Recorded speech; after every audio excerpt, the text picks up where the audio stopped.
So, there's this dude named Ha Dong-so, and let me tell ya, he's one handsome fella. But that's not even the weirdest part. Nope, our boy Dong-so has a very special talent. He can literally see and experience things even after he's been chopped up into little pieces. One night, while he's out on the town, serenading the streets with his hit single High-Hanging Metals, some shady organ traffickers decide to nab him. Next thing you know, they're carving him up like a Thanksgiving turkey. But here's the kicker. Even as his body's getting dissected, Dong-so's eyes are wide open, soaking in the whole gory scene. The surgeon's all like, "Whoa, dude, your peepers are still working." And before he can do anything about it, his phone rings. While the doc's busy chatting, Dong-so's wounds start sprouting these freaky tentacle things, and they start stitching him back together. Talk about a DIY surgery. Next thing you know, our boy's up and about, grabbing his eyeballs and popping them back into their sockets like it's no big deal. The surgeon's jaw hits the floor, and Dong-so makes a break for it, diving out the window like a real-life action hero.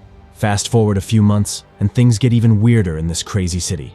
One morning, a gorgeous statue of a woman just appears out of nowhere, catching everyone's attention. But then, plot twist, blood starts dripping from this bad boy, and it turns out it's not a statue at all, but an actual human turned into a creepy work of art. The cops show up, led by Chief Inspector Jang Won, and they're left scratching their heads when they find a weird PL symbol carved into the body. Meanwhile, our boy Dong-so's living his best life, rocking an eye patch and belting out tunes like nobody's business. But one night, he gets this crazy vision. He's seeing through the eye of the person who killed that poor, sculpted woman. He catches glimpses of zodiac signs, sketches, and that same PL symbol. Turns out, his missing peeper has been transplanted into some twisted artist's head. The next day, Dong-so's just minding his business at the junkyard when some goons start hassling his old boss. Being the hero he is, he tries to stop them, but they're not having it. One thug even takes a swing at him with a knife, and instead of dodging like a sane person, Dong-so just stands there and lets the blade slice off his ear. I mean, come on, dude. You've already been through enough trauma. But hey, at least he's keeping things interesting for us viewers, right? So those punks who tried to mess with our boy Dong-so, they took one look at his ear hitting the floor and practically soiled themselves. They booked it out of there faster than you can say immortal weirdo. But of course, Dong-so's not fazed at all. Nope. He just casually reattaches his ear like it's no big deal. I mean, what else would you expect from a guy who can regrow body parts? Meanwhile, those shady organ traffickers are still hot on his trail. Apparently, an unkillable body is worth a pretty penny on the black market. Who knew, right? And let's not forget about our pal Inspector Jang. He's got his eye on Dong-so too, convinced that this dude's mixed up in all the freaky statue murders popping up around town. So what does our hapless hero do to cope with all this craziness? He turns to his one true love, music. He grabs his trusty guitar and tries to croon out his hit single, High-Hanging Metals. Except, oops, he can't quite remember how it goes. Like any true millennial, he whips out his anonymous YouTube channel and plays the song in slow-mo to jog his memory. But get this, the creepy statue guy is listening to the same song at the exact same time. Next thing you know, both of them are clutching their eyes in agony. Guess those peepers are still linked, huh?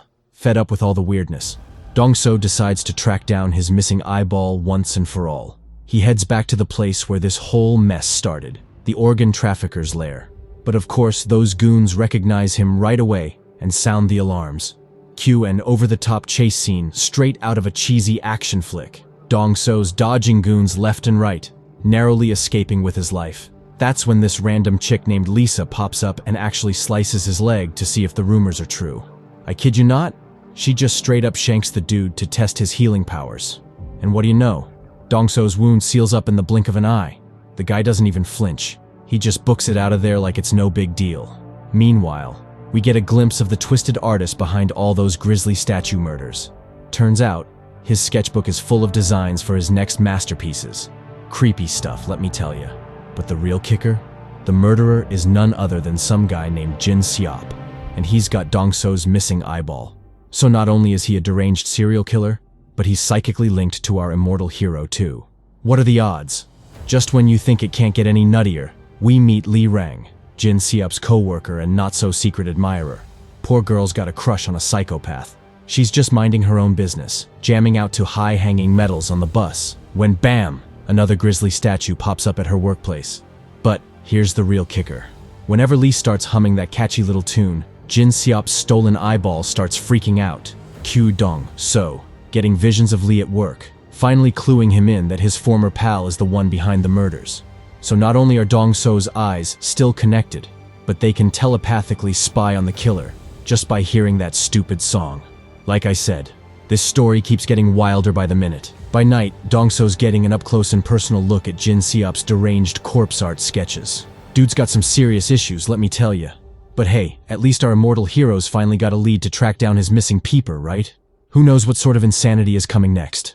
Grab some popcorn, folks. The fun's just getting started. So our boy Dong-so does a little digging and stumbles across some seriously messed up sketch work. We're talking full-on murdery vibes here.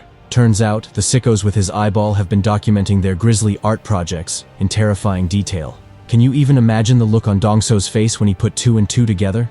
Dude must have felt like the world's biggest idiot for not realizing sooner that his peeper was in the hands of a full-blown psychopath. Naturally, he wastes no time trying to track down this whack job. The very next morning, our boy's out pounding the pavement, determined to hunt down the slimy sicko behind the killings. He even corners this poor girl Lee, grilling her about the shady dude she was hanging around the day before. Of course, she takes one look at Dong-so's crazy eye patch getup and books it in the opposite direction.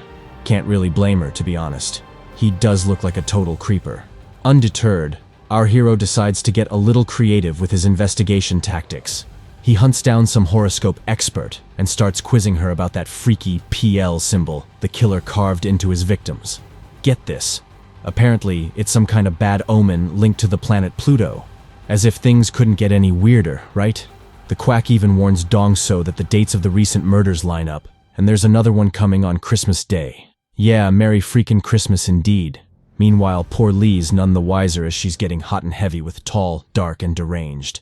AKA the serial killer himself. She has no clue her new beau is basically the Dexter of Korea. It isn't until she's snooping through his sketchbook that the truth finally clicks. Bam! There are his victims, sketched out in gruesome detail like some kind of twisted art project. The girl must have felt like she was living in a horror movie at that point.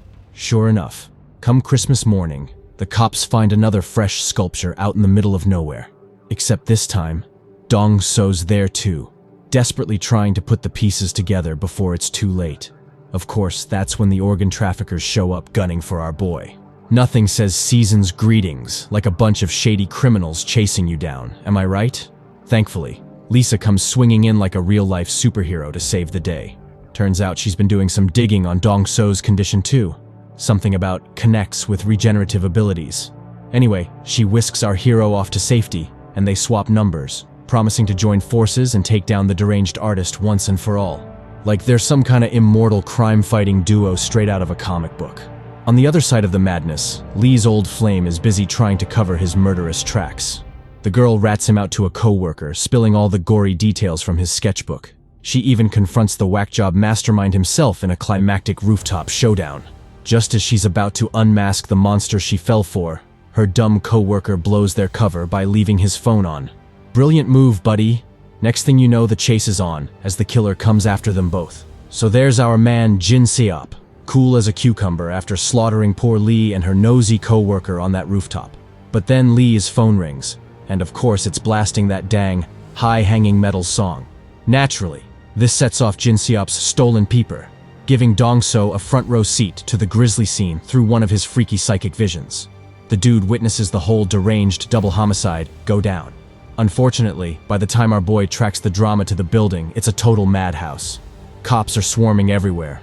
People are running around like headless chickens. The whole 9 yards. Dong-so's just scrambling through the chaos, desperately trying to hunt down the killer who's got his eyeball. Against all odds, he actually manages to spot the murderer's signature coat and gives chase like a real-life action hero. Next thing you know, Dong-so's got the sicko cornered in a bathroom stall. But of course, that's when the fuzz shows up to ruin all the fun. They nab our guy, convinced he's the one behind the massacre. Typical cop incompetence, am I right? Dong-so's practically screaming at them that the real killer is just a couple stalls over, but they're not having it. Leave it to Lisa to swoop in and save the day again. That girl's quickly becoming the Batman to Dong-so's Robin in this twisted tale. Meanwhile, the murderous Jin Seop is busy having an existential crisis. Dude can't wrap his head around how someone was able to witness his handiwork. That is, until he hears that stupid high-hanging metal song again and it finally clicks. His stolen eyeball is the one that's been ratting him out this whole time. On the other side of town, Dong-so is busy spilling his life story to Lisa over a nice cup of tea. He regales her with tales of his childhood monstrosity, explaining how he healed from a nasty fall in seconds, while all his friends looked on in horror. Yesh, no wonder the dude's so messed up. He even walks her through that gnarly organ harvesting incident, describing in excruciating detail how he literally regrew his eyeballs after some shady criminals scooped him out. I don't know about you, but I would not want to be on the receiving end of that campfire story. By this point, Lisa's head must be spinning like a top. Here she is having tea with an unkillable weirdo who can reattach his body parts like a demented Mr. Potato Head. And to top it all off, Dong-so finally lets her in on his freaky mind link with the city's most wanted serial killer. So after spilling his guts to Lisa about his messed up immortal existence, Dong-so drops another bombshell. He's got the skinny on the killer's deranged plans thanks to those freaky psychic visions. Dude's seen all the twisted sketches and chilling conspiracy boards. The only thing missing? The sicko's actual face. Lisa, being the sweetheart she is, doesn't even blink an eye at Dong-so's bonkers tale. Nope, she just slaps a pair of sunglasses on him to disguise that iconic eye patch, and they're off to take down a murderer. Cue our unlikely duo hitting up the department store for some stakeout supplies. But of course, Dong-so's ugly mug is plastered all over the place on wanted posters. Way to keep a low-profile genius. He beats feet out of there like his immortal life depends on it. But naturally, that's when his stolen peeper starts throbbing again, gifting him with another freaky vision, the killer watching his videos this time. Finally, it dawns on our boy that he can only spy on the sicko when that stupid, high-hanging metal song is playing. So later that night, while Dong-so's busy plotting their next move, bam! Another vision hits. Except this time, he's the one being sketched out by the deranged killer. It's like Jin Seop is taunting him, trying to scare our hero off his trail. But in the process, the idiot accidentally reveals his next victims. 3 innocent schoolgirls. I told you this dude was a twisted freak show. Naturally, Dong-so's having none of that. He's determined to hunt down the psycho before any more poor souls get sculpted. Never mind that the entire freaking city is after him too. In the final climactic scene of the episode, our guy stumbles across a street musician covering his hit song. For a beautiful moment, all Dong-so's worries just melt away as he gets lost in his own musical genius. But of course, the peace is shattered when his demonic eyeball starts throbbing again, zapping him with visions of himself writhing in agony. Turns out, the killer's been watching Dong-so the whole time from a shadowy sedan nearby. He lets out a blood-curdling scream and takes off after the creep. But it's too late. The cops have caught up to him first. You can practically hear the dramatic music swelling as poor Dong-so gets hauled off in cuffs, screaming his head off that the real psycho is right there. But does anyone listen? Of course not.